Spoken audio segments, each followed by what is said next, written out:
This is TechZG News, and let's start today with news on the Honor V30, which is the upgrade to the V20, coming with a new screen. We've already seen a leaked display on this one, which shows a bigger dual cutout on the front screen. The Honor V20 had a single hole punch on the left-hand side, and it looks like they've moved to a dual hole punch cutout. We also know that the Honor V30 will be getting a 5G version. Huawei will use the new Kirin 990 chipset, but we still don't know whether it will use the integrated 5G version or the 4G version, with the 5G modem separate, because that would be cheaper, and the V30 from Honor is usually a cheaper phone. But today we got some actual pictures out of this phone. It's National Day here in China, and a lot of pictures were put on Weibo about it, including these pictures. And you can see the watermark in the bottom left-hand corner. The Honor V30 took these pictures. It is rumored that the V30 is going to come with a 64 megapixel sensor on the back there, which is an upgrade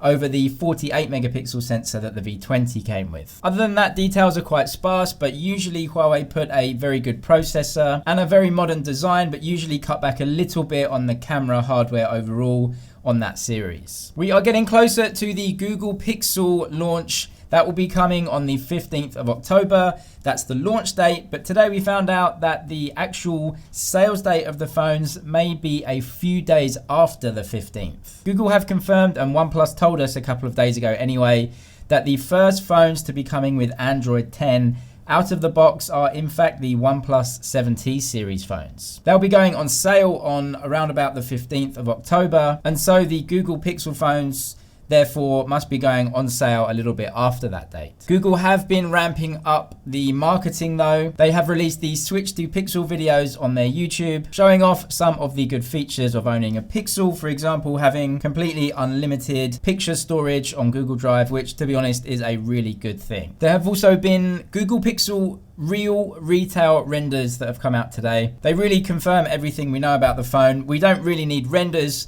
There have been a plethora of real hands-on unboxings, basically just reviews of the Pixel that have been in people's hands for what seems like forever right now. It will feature a different design with a return to the forehead. There's no notch this time around. They'll be putting lots of tech inside that forehead, including Solly, which will be responsible for motion sense, where you can control the phone with gestures and you don't have to touch the phone. But really, we're all just looking forward to the images out of this thing. We want to see how good the camera is this year. Xiaomi have actually confirmed that the Mi Mix 4 is just not coming. Xiaomi showed off the Mi Mix Alpha last week, and I myself went to see one of the very few actual concept units that have been put in the major cities here in China. An absolutely incredible concept phone that will be actually available for sale in December. Only in China though, but a lot of people were looking forward to the Mi Mix 4. This usually offers all of the latest and greatest specs with a really good design. Xiaomi say, no, this is not coming at all now. The only Mix product this year anyway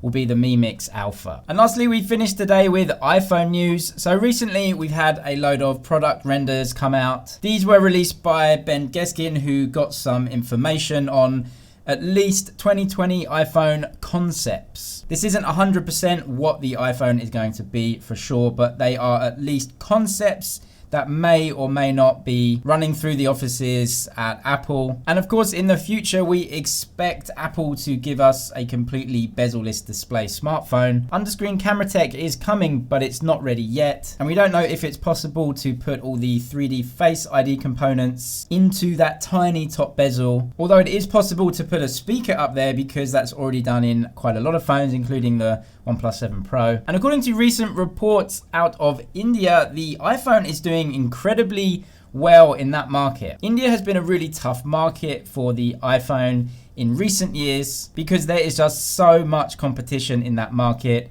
from a lot of the Chinese brands, and the iPhone has struggled. But it looks like this year the iPhone has had a great run. I think this is due to a couple of reasons. The first one is that the cheapest iPhone, the iPhone 11 this year, is even cheaper than the iPhone XR was last year, but it features a host of upgrades, not least an extra camera on the back, which is an ultra wide camera, which is super useful. You have the A13 chip, which is just way more powerful than anything that an Android phone can give you. It also has a fairly big screen, at least bigger than the more expensive iPhone 11 Pro. Even though it is LCD, which is a little bit of a drawback, I think the overall package and the pricing strategy from Apple this year has been really spot on. Once you factor in rebates for old phones or trade-ins and the just lower price of the iPhone 11, it actually starts to look like quite a good deal, especially with all the specs that you're getting and the powerful processor. And it looks like consumers in India think the same way too. Anyway, let me know what you think. Your thoughts and comments are always appreciated. Subscribe for more of the latest tech news, leaks, and rumors.